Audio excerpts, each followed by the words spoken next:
먼저 오늘 나왔던 코로나19 속보부터 살펴보도록 하겠습니다. 우 기자, 코로나19 현황 어떻게 발표됐습니까? 네, 오늘 방역 당국이 밝힌 코로나19 확진자 숫자는 155명입니다. 예. 8일째 100명대를 지금 기록을 하고 있는 건데요. 네. 국내 신규 확진자는 141명이고요. 해외 유입자는 14명입니다. 예. 특히나 수도권에 확진자가 좀 집중된 모습이었는데 서울과 경기, 인천 쪽에 98명의 확진자가 발생한 겁니다. 예. 위중증 환자는 15명이 늘면서 169명을 기록했습니다. 그렇군요. 교수님, 8일째 100명대를 유지하고 있는데 정부는 이에 대해서 이렇게 인식을 했더라고요. 안정세가 더디다. 왜 그런 걸까요? 예, 더딥니다. 7월 네. 말부터 또 8월 달에는 대규모 확산이 있었고요. 네네. 네. 지금 서울 수도권의 경우에 있어서는 98명으로 100명 이하로 떨어지긴 했지만 굉장히 더딘 속도로 감소하고 있거든요. 네네. 일단 이 우리 지역사회에 있어서의 무증상 감염에 의한 전파가 상당히 이루어져 있고 있는 상황으로 보여요. 예. 그래서 아마 이번 주는 100명 이하로 떨어지기는 어려울 것으로 보이고 예. 적어도 이제 다음 주 정도 되면 어느 정도 효과가 나올 것 같은데 문제는 이번 주에 이거 2.5단계 강화된 사회적 거리두기를 완화하고 나면은 우리 국민들이 이 메시지를 이제 괜찮구나 이렇게 생각하면 좀 큰일 날 부분이 있어요. 예. 이번 주가 진짜 중요하고 다음 주에 줄어든다 할지라도 다음 주 월말까지를 잘 우리가 방역 수칙을 지켜야만 추석을 어느 정도 보낼 수 있을 텐데 네네. 이 시기가 잘못되면 지금 큰일 날 것으로 보이고 예. 또 하나는 서울 수도권은 어느 정도 안정이 돼 있지만 사실은 지금 대전, 충남이라든지 광주 쪽에서의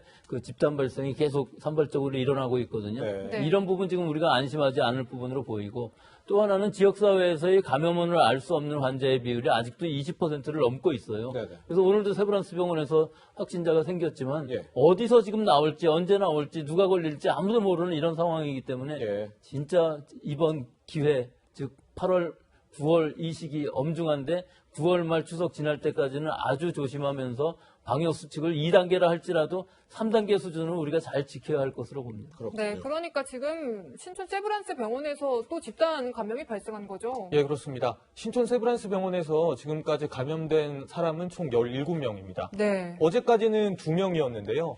지금 오늘 15명이 추가로 감염이 된 겁니다. 네. 재활병동에서 6명이 추가로 감염됐고요. 영양팀에서 9명이 추가로 확진이 됐습니다.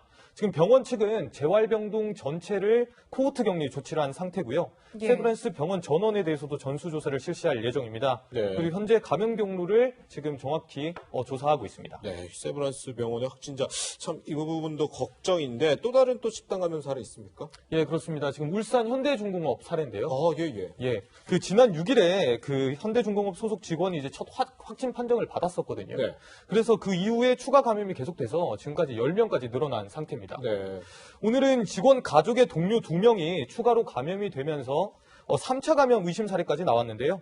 어제 확진 판정을 받았던 현대중공업 직원의 아내가 근무하던 부동산 사무실에서 같이 일했던 동료 2명이 지금 확진이 된 겁니다. 울산시는 노동자들이 근무하는 건물 전체를 일시 폐쇄한 상태고요. 다행히 나머지 같이 근무했던 근무자 2,400여 명에 대한 검사 결과는 음성이 나왔습니다. 네. 네, 오늘 오전에 이제 박능구 장관은 이 집단 감염을 끊기 위해서 재차 당부했는데 그 목소리 들어보시겠습니다.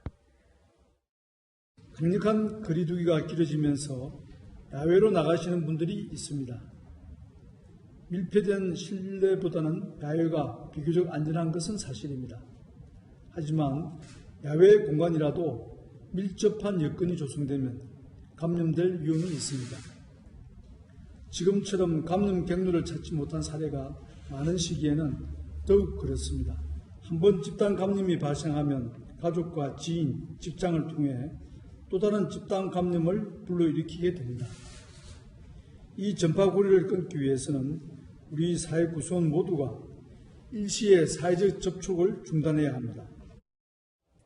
교수님, 이게 밀폐된 공간 아니고 바뀌면, 야외면은 그래도 조금 괜찮지 않을까 이렇게 생각하는 사람들도 사실 적지 않을 것 같은데요. 예, 분명히 실내 밀폐된 공간에 환기가 안 되는 상황보다는 상당히 좋을 수가 있죠. 네. 하지만 우리가 홍천의 캠프장에서 보시다시피 상당히 긴 시간을 같이 머물면서 음식을 나눠 먹고 음주를 같이 한다든지 하면은 전부 감염될 수가 있는 것이거든요.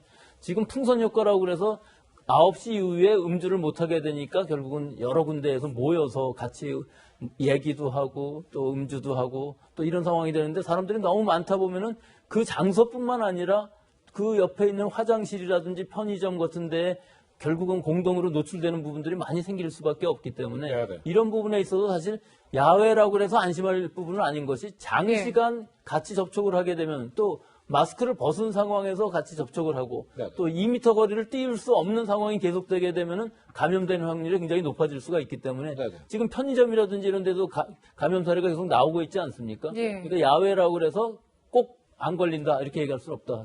저렇게 화면에서 보는 것처럼 공원에서 이렇게 3, 4, 5 모여 있는 거 굉장히 위험한 행위 아닙니까? 그렇죠. 지금 우리 상황은 모이는 것 자체를 지금 하지 말아야 되는 겁니다. 네. 네, 시간의 문제가 아니고 뭐몇 분을 만나든지 간에 가능하면은 접촉을 줄여야 되는 시기에 저렇게 장시간 모여 있으면은 감염이 결국은 저 인파 안에서 퍼질 수도 있다는 것이죠. 즉 네네. 우리 서너 명 모인 것뿐만 아니라 옆에는 화장실이라든지 뭐 편의점이라든지 예, 뭐 예. 벤치에 손잡이라든지 여러 군데에서 접촉이 가능하기 때문에 그러네요. 사실 뭐 환기가 잘 되는 실내 정도라고 생각하시면 되는 것이죠. 야외라고 해서 걸리지 않는 것은 절대로 네. 아닙니다. 그렇군요. 네. 그리고 저희가 이제 연일 강조해 드리는 게 있습니다. 올 가을 이 코로나19와 독감, 이른바 트윈데믹이 일어날 수 있다. 이런 우려 계속 저희가 전해드리고 있는데, 그런데 국내에서 이런 사례가 처음으로 나왔다고 합니다. 어제 정은경 중앙방역대책본부장의 브리핑 한번 들어보시죠. 인플루엔자와 코로나19 바이러스가 중복 감염된 사례가 보고되고는 있습니다. 저희가 인플루엔자 검사도 하고 또 코로나 검사도 했을 경우에 두 개가 다 이제 양성이 나온 사례들이 있는데요. 외국에서도 보고가 되고 있고, 다만 이제 그렇게 중복 감염되었을 때 좀 더 상승적으로 더 치명적인 그런 효과를 나타내는지, 임상이 좀 더 악화되는지에 대해서는 아직까지는 많이 밝혀진 바가 없기 때문에 좀 더 추이를 봐야 될 것 같습니다. 교수님, 뭐 예년에는 좀 독감 주사 건강에 자신 있어서 안 맞던 사람들도 이번만큼은 꼭 맞아야 되는 거죠. 그렇죠. 올해는 전부 맞아야 될 것으로 보이는데 예. 실제 우리나라에서 준비한 건 3천만 도주 정도이기 때문에 예. 우리 인구가 5천만이라고 생각하면 한 60% 정도, 또 어린아이들도 2회 접종해야 되는 아이들도 있기 때문에 60%에서부터 50% 사이가 될 것인데 네. 아마 이 정도만 다 맞는다 할지라도 집단 면역 정도는 형성될 수 있어서 큰 유행은 없을 것으로 보입니다만 예. 사실 모든 국민이 다 맞는다는 것은 어느 나라에서나 힘든 상황이고 우리나라가 아주 잘 맞고 있기는 하지만 이 정도 3천만 도즈 정도를 다 소비할 수 있는 정도로 우리 국민들이 다 맞는다면 독감 예방에는 도움이 될 것으로 보입니다. 그렇군요. 네, 사실 지금 코로나19가 계속되면서 우리 생활도 굉장히 많이 달라졌습니다. 어딜 가나 뭐 명부를 쓰거나 뭐 QR코드를 찍거나 하고 있는데 지금 이런 가운데 생긴 일이 QR코드 이런 명부를 작성했는데 갑자기 모르는 사람한테 연락이 왔다. 이런 사건이 생겼어요. 예, 하나 소개해 드리겠습니다. 그 스스로 이제 최모 씨라며 밝힌 20대 여성이 온라인 예. 커뮤니티에 이제 글을 남겼는데요. 이 여성은 지난 6일 새벽에 이 경기 평택시에 있는 한 프랜차이즈 카페를 찾았습니다. 그런데 이 명부 출입을 작성하고 나서 40분 뒤에 한 남성으로부터 문자가 왔습니다. 이 모르는 사람으로부터 온 문자였는데 문자 내용을 보시면 이 외로워서 뭐 연락해봤다. 네. 뭐 심심하면 잠깐 보자. 뭐 소주 한 잔 사주겠다. 뭐 이런 내용까지 보낸 거예요. 그래서 이제 여성이 어떻게 알았냐고 하니까 이 코로나 명부를 보고 알았다라고 남성이 얘기를 한 겁니다. 네. 결국 여성이 경찰에 신고를 했는데 남성은 오히려 왜 신고를 해서 불편하게 만드는지 이해가 되지 않는다. 네. 네. 문자 몇 번 했다고 상황을 이렇게 만드냐며 오히려 적반하장의 태도를 보이기도 했습니다. 그렇군요. 이렇게 출입 명부를 보고 이 연락을 한 남성은 어떻게 처벌이 되는 건가요? 아무래도 그 부분이 많이 궁금들 하실 겁니다. 그렇죠. 네. 우선 경찰에 한번 확인을 해봤는데요. 우선 경찰에서는 일단 진정서만 접수한 상황이라 예. 일단 여성을 불러 조사를 하고 실제 이 남성이 이렇게 좀 혐의점이 있는지 알아보겠다, 네. 불러 조사하겠다는 입장이었습니다. 제가 그래서 전문가들도 한번 취재를 해봤는데 예. 전문가들 경우에는 이 개인정보보호법으로 위반으로 처벌할 수 있다. 이런 입장이었습니다. 목소리 한번 들어보시겠습니다. 예. 개인정보를 수집 목적 외로 사용하거나 취득하는 경우에는 5년 이하의 징역 또는 5천 이하의 벌금에 처하도록 규정이 되어 있거든요. 방역 목적으로 수집하고 있다는 사실을 알고 있을 것으로 충분히 생각해 볼 수 있는 상황이기 때문에 그것을 모르고 해당 개인정보를 취득했다라고 하기에는 어려운 면이 있고요. 방치되어 있는 개인정보를 본인이 사적인 목적으로 사용하고자 취득하는 경우에는 그 자체로 처벌이 가능할 것으로 보입니다.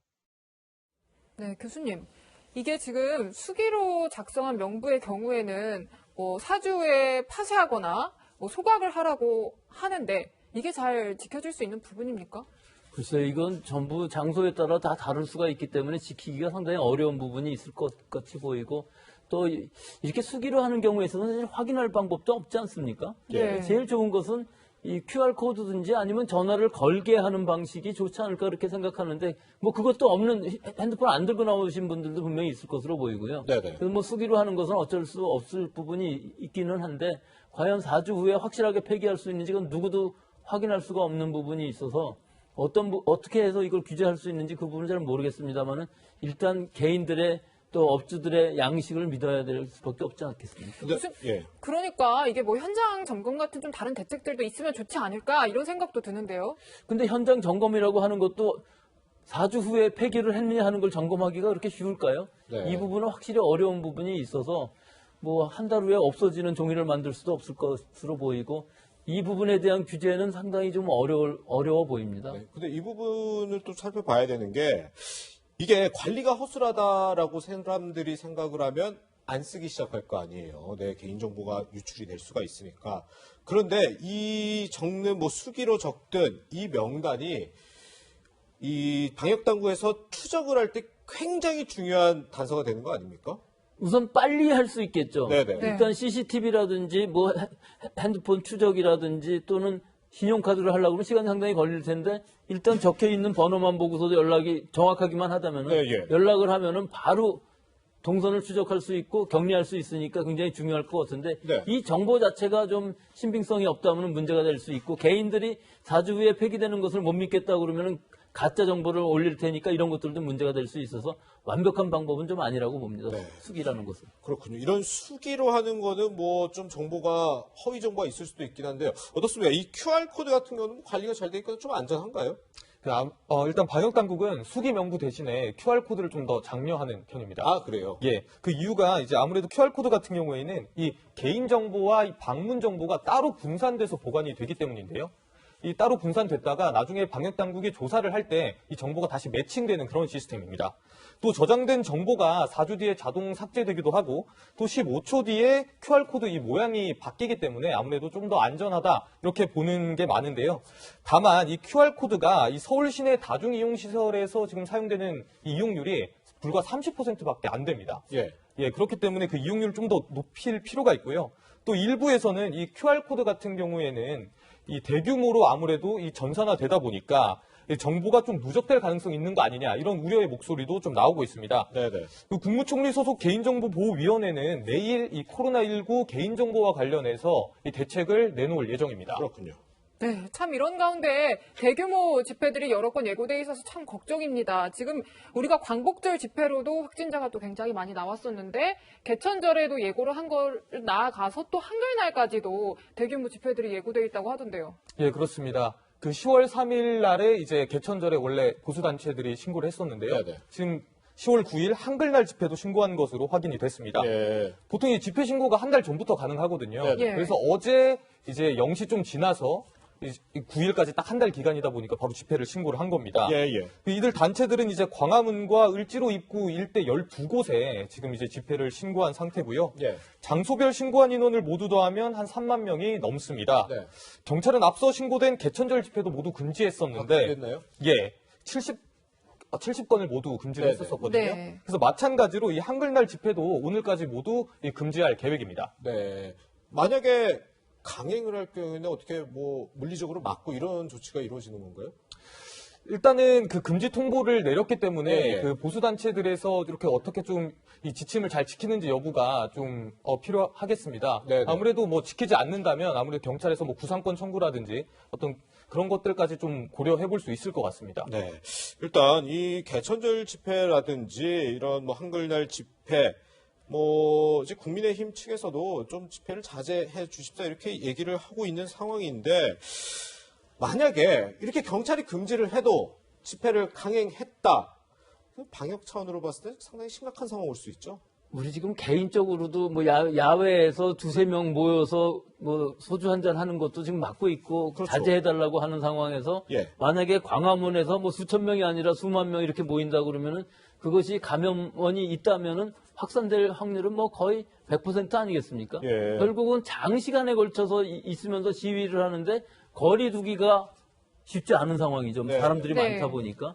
또 마스크 안 쓰고 있는 사람들도 많이 있고요. 예. 또 장시간이 되다 보니까 거기서 음료라든지 같이 식사를 하신 분들도 많이 보도해 보면 나오고 있어요. 예. 네. 그것뿐이 아니죠. 화장실이라든지 편의점 모든 것이 다 부족한 상황이기 때문에 엄청나게 많은 공통적인 접촉점이 생기는 것이기 때문에 네네. 이게 광화문 집회뿐만 아니라 그 이외에 수백 명 되는 집회들도 지금 이 시기에는 하지 않아야 되는 것이기 때문에 지금 100명 이상 집회를 하면 안 되는 것으로 되어 있고 서울시 같은 경우는 좀 10명 이상 집회도 금지해 놓은 상황이거든요. 네네. 그러니까 이 상황에서 이것을 위반하고 집회를 한다는 것은 정말 우리 방역에 대해서는 엄청난 손해를 끼칠 수 있는 방해를 하는 그런 부분이라고 봅니다. 근데 저는 시기적으로도 조금 걱정이 되는 게 저희가 이 추석 연휴 때 민족대 이동이 일어나니까 이때 또 폭증하지 않을까 생각하는데 사실 개천절이 이번 추석 연휴의 마지막 날이 개천절이고 그 뒤에 또 한글날이다. 이게 겹치면 우리 지난번에 400명 넘게 일일 확진자가 발생했던 그 상황이 재현될 수도 있겠다는 생각이 들어요. 재현이 아니라 더 심각한 심하다. 상황이 될 수도 있는 부분이 예. 지금 이번 주말까지는 사실 서울 수도권에 있어서는 강화된 2단계를 하고 있기 때문에 환자 수도 많이 줄어들 것이고 다음 주가 되면은 결국은 뭐 두 자릿수까지 갈 수도 있겠습니다. 그런데 그 보이는 숫자만으로 보면은 9월 말까지는 안정적으로 보이기 때문에 우리 국민들이 좀 해이해지게 되면은 예. 추석 연휴 동안에 이게 상당히 농축되고 확산될 가능성이 있어요. 예. 그게 마지막에 10월 3일 날 결국은 이런 집회가 일어나고서 사실은 거기 집회에 참석하신 분들이 다 각각 자기 지방으로 돌아가 버리게 되면은 네네. 이 서울에서 시작한 집단 발생이 전국으로 확산되는 즉 지금까지는 뭐 200명, 400명 뭐 이 정도였지만 이것이 800명, 네. 2000명 통제할 수 없는 걷잡을 수 없는 숫자로 가게 되면은 네네. 우리는 지금과 같은 방역을 할 수가 없는 것이죠. 즉 예. 환자를 찾아내서 동선을 찾고 격리하고 하는 것은 할 수가 없고